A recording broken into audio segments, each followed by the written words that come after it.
Os números de homicídios no Brasil, eles começaram a ser medidos oficialmente em 1980. Naquela época, segundo dados do Ministério da Saúde, nós tínhamos em torno de 8 mil homicídios por ano.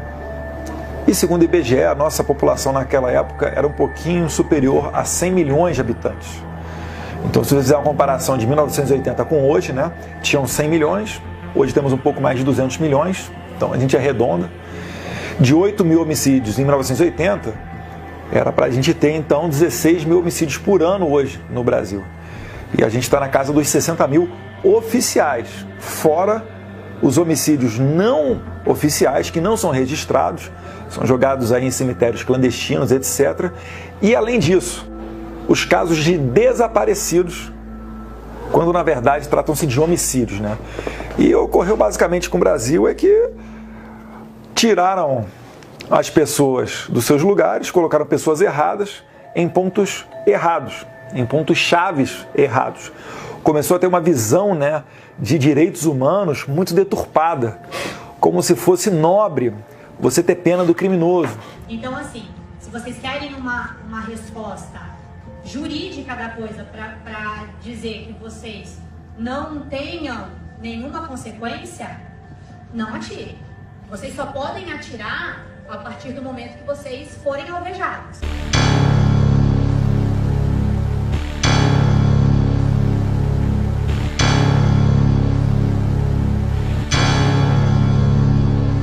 Vocês só podem atirar a partir do momento que vocês forem alvejados. Como se o criminoso fosse uma pessoa excluída da sociedade, que não teve oportunidade, e aí se viu obrigado a entrar na vida do crime. Quando a gente sabe que não é bem assim que a banda toca, né?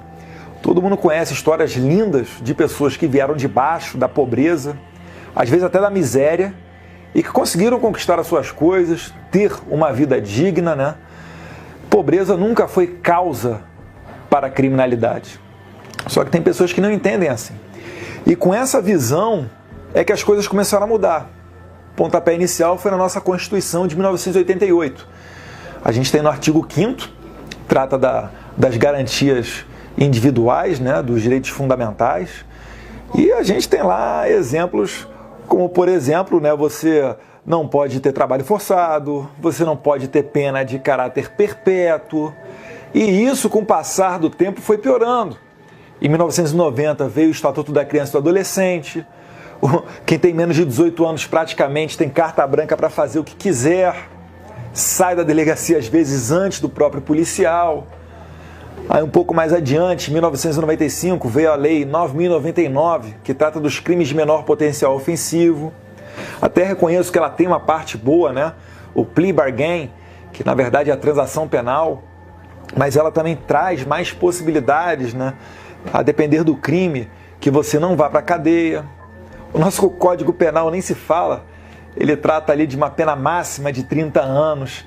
Ele prevê que, se a pena for inferior a 4 anos, possa ocorrer uma substituição dessa pena por uma multa ou uma restrição de direitos. Se o criminoso for condenado a uma pena inferior a 8 anos, ele começa no semiaberto. Em 2009, o STF piorou um pouco as coisas, né? Por quê? Porque num crime comum, a pessoa, após 1/6 de cumprido a pena, ela tem o direito de progredir para o regime semiaberto ou para o regime aberto. E o STF, em 2009, ele piorou as coisas como? Os crimes hediondos, na Lei 8.072, tem a previsão lá de que o cumprimento da pena deles vai ser 100% em regime fechado. Então você foi condenado a 10 anos, você vai ficar 10 anos fechadinho dentro da cadeia. E o que o STF entendeu? Ele entendeu que isso aí fere o princípio da individualização da pena, o que é um total absurdo. Veja só, homicídio, vamos lá, o cara matou o outro por uma dívida de jogo, está lá correndo risco de 6 a 20 anos de cadeia. Ele vai, um juiz manda ele 12 anos para a cadeia. Um outro caso, onde um homem mata a mulher porque a mulher olhou para o lado, mata ela tesourada pelas costas. Bota no máximo lá, bota 20 anos, o máximo que der de pena. Está aí feito a individualização da pena. Para cada caso, o juiz dosou a pena para o caso concreto. E o STF, ao dizer que nem mesmo com crime hediondo a pessoa tem que ficar 100% do regime fechado, ele jogou todo mundo na regra geral. Qual que é a regra geral? Progressão de regime após 1/6 do cumprimento da pena. E isso daí, quando é em favor do réu, quando é em favor do condenado, isso aí retroage. Então, nessa oportunidade, a quantidade de latrocida, sequestrador, estuprador, traficante de drogas, aquela galera da pior espécie, foi um monte de gente para a rua. E a gente está falando aqui com relação ao processo criminal, porque depois que o cara é condenado, ele pode ter ainda visita íntima, tem indulto de Natal, tem 8 saidões por ano. E, para piorar, em 2011, veio uma nova lei prevendo que as medidas cautelares diversas da prisão. É a tornozeleira eletrônica. Tadinho, né? O cara vai aguardar o julgamento preso, a prisão tá cheia, né? Tá assim, ó, cheia de gente assim, ó, né? Coitadinho. Tem que deixar ele em liberdade, né? Aí bota o cara com a tornozeleira para voltar e cometer os seus crimes em sociedade de novo. E o checkmate, em 2015, audiência de custódia. Recomendação da ONU, o Brasil adotou, na verdade, não foi nem o Congresso Nacional. O CNJ, o Conselho Nacional de Justiça, atropelou o Congresso, colocou em prática a audiência de custódia. O que é isso? A audiência de custódia é o seguinte: o cara é preso em flagrante. Preso em flagrante é com a arma na mão lá, cometendo crime. Esse cara, em 24 horas, vai ter direito a se encontrar com um juiz, com um defensor e um membro do Ministério Público. Não participa dessa audiência o policial, tá ok? E eles vão querer saber o quê? Se o preso foi bem tratado, se serviram aguinha para ele, se ninguém xingou a mãe dele, se apertaram a algema forte quando algemaram ele. Boa tarde, seu nome completo, por favor? Thiago Gomes de Souza. O senhor está aqui para ser interrogado a respeito deste processo criminal. O senhor ouviu no início da audiência a leitura da denúncia, correto? Certo. Fui condenado num assalto e num estupro. E além desses 2 processos que sofreu condenação, responde a outros? Respondo mais 2 assaltos, mais um 5-5. Sobre a minha defesa, não, Vossa Excelência, mas eu gostaria de deixar um pedido para Vossa Excelência. Me encontro num lugar isolado, não tô tendo visita, mas porém minha visita está sendo para o parlatório. E é minha senhora, eu tenho que ter o toque físico com a minha senhora. Eles não estão deixando eu ter o contato físico com a minha senhora no momento, entendeu? Não estamos tendo pátio, estou 2 meses sem pátio. A situação está de ser humano. Na verdade, nós precisamos dos direitos humanos lá para dar uma atenção para nós, porque o abuso de poder tá demais. É isso. E o que acontece? O preso muitas das vezes se vitimiza, alguns advogados orientam até ele a mentir, diz que é torturado, diz que tomou pancada. E aí o que acontece? Na dúvida, o juiz acaba soltando o preso. E vira um processo contra o policial. Às vezes processo por tortura. O policial com risco de ir para a rua, perder o salário dele. A palavra do bandido está valendo mais do que a palavra do policial, que tem fé pública, que fez um concurso público, que reviraram a vida dele porque tem investigação social. Está valendo de nada. Aí você quer o quê? Que numa sociedade dessa, onde o criminoso fica solto, você quer que sejam reduzidos os números de homicídio? Você quer que sejam reduzidos os números de estupro? É claro que não. Enquanto a gente não der uma retaguarda jurídica para a polícia trabalhar e para os juízes prenderem de fato as pessoas, né? Não dá margem para um juiz com a mentalidade desencarceradora soltar o bandido, se a gente não mudar isso, a gente vai continuar vendo casos, como eu já vi, do comerciante sendo assaltado pela 8ª vez, correndo o risco de quebrar o mercadinho dele. O que ele faz? Dá um jeito, arranja uma arma, às vezes até ilegalmente. E quando ele é assaltado, eu já vi um caso desses, ele mata o bandido. Quem vai para a cadeia? Ele, o comerciante. Então perceba que existe uma ideologia que justifica o crime mesmo antes dele acontecer. Antes dele acontecer, pessoas como, por exemplo, aquela esquerdista Márcia Tiburi, ela fala: eu vejo uma lógica no assalto. Gente, é também complicado você dizer eu sou a favor, eu sou contra. Se eu disser que eu sou a favor, por exemplo, eu sou a favor do assalto. Você é a favor do assalto? Não, eu penso assim, tem uma lógica no assalto. Uma lógica no assalto. Eu não tenho uma coisa que eu preciso, eu fui contaminado pelo capitalismo, ou assim, eu tô... Começa a pensar.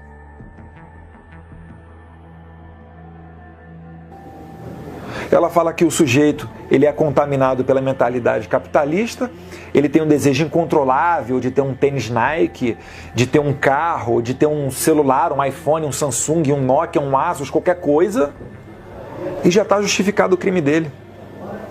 Ele pode fazer o crime, por quê? Porque ele foi marginalizado pela sociedade capitalista e ele está se rebelando contra a sociedade. Então, na verdade, ele é uma vítima da sociedade capitalista. E o burguês que marginalizou ele é a pessoa que tem o celular, que tem o carro. Esse daí é que é a pessoa amada da história. Então não é mais vítima ele, o motorista, o dono do celular. Ele é o culpado. Essa estupidez aí que a gente vive aqui, ó, Rua Arimarinho, saída da escola, esquina com o Eduardo Chartier do Colégio Dom Bosco. Acabaram de matar uma mulher com um tiro na cabeça. Por causa da porra de um celular, tá deixando todo mundo apavorado. É por isso que eles não se sensibilizam quando morre uma pessoa dessa ou quando morrem 500 policiais por ano. Para eles, o policial ele é o aparato opressor. É o cara que está ali para usar a força, na mentalidade deles, para o pobre ficar pobre e para o rico continuar rico. Você acha que tem jeito de pessoas com esse tipo de ideologia da gente conseguir tratar a segurança de maneira séria? Não tem. Quase tudo isso que eu estou falando para vocês está aqui nesse livro aqui, ó. Bandidolatria e Democídio. Quem é que não se lembra daquela jurista? Alguns falam que é defensora, outros falam que é juíza, né? Mas ela do lado de um policial, acho até que é um policial rodoviário federal, numa palestra, que ela fala o seguinte, né? O policial só pode atirar depois dele ser alvejado. Vocês têm uma arma para se defender, não tem uma arma para matar. Queria que ela desse o exemplo. Depois ela mesma fala que não tem sangue frio para ser policial. Ora, bolas, é claro que não tem. Quem é que tem vocação para morrer? Como é que você consegue atirar depois de tomar um tiro? Tá achando que é videogame que você dá? Continue? Ou que é gatinho, tem 7 vidas? Isso é um absurdo, gente. E para piorar, por que as coisas não mudam? E a imprensa tem culpa nisso. Porque esse tipo de pessoa é inescrupulosa. Não são democratas. Eles não apresentam o cardápio de teorias e deixam você ter a sua opção individual de escolher pela teoria A ou a teoria B e seja feliz. Eles doutrinam as pessoas dentro das universidades e agora, notoriamente também, dentro das escolas. Todo mundo quer oposição ao que o PT, o PCdoB, o PSOL quer. Eles taxam de quê? De nazista, de fascista, sexista, misógino, racista. Pode mentir à vontade. Para eles, os fins justificam os meios. Se você estiver mentindo, acabando com a honra de determinada pessoa, tudo bem, desde que seja para conseguir o final comunista, né, onde todo mundo é igual. E essa pessoa se forma na universidade achando que a democracia é escolher entre você ser menchevique ou bolchevique. Nunca ouvi falar de Karl Popper, Olavo de Carvalho, Mises, Hayek, Edmund Burke. Nunca ouvi falar desses daí. Mas já ouvi falar de Che Guevara. Já acha que Fidel Castro é herói. E depois essa pessoa ela sai da universidade e vai trabalhar onde? Nas redações, nas edições, nos jornais, na televisão. E chega lá infectada com essa ideologia. E aí todo mundo que pensa contrário, o que eles fazem? Eles abafam, não dão voz, taxam de maluco. É o louco do Bolsonaro. Não, é maluco nazista. Não, é saudoso da ditadura. Esse militar, esse general, esse tenente, esse cabo, esse soldado, ele quer o retorno da ditadura. É claro que não vai mudar nunca. Quando você vai num hospital, está sentindo alguma dor, passando mal, você não procura um médico? Um problema com a justiça, você não procura um advogado? Por que quando a gente fala em segurança pública, várias pessoas que não são da área acabam dando pitaco? Por que a gente não deixa a segurança pública com quem entende, com quem sabe fazer o serviço, com quem já esteve lá na ponta? E isso daí, eu sei que é chato, mas não tem jeito, gente.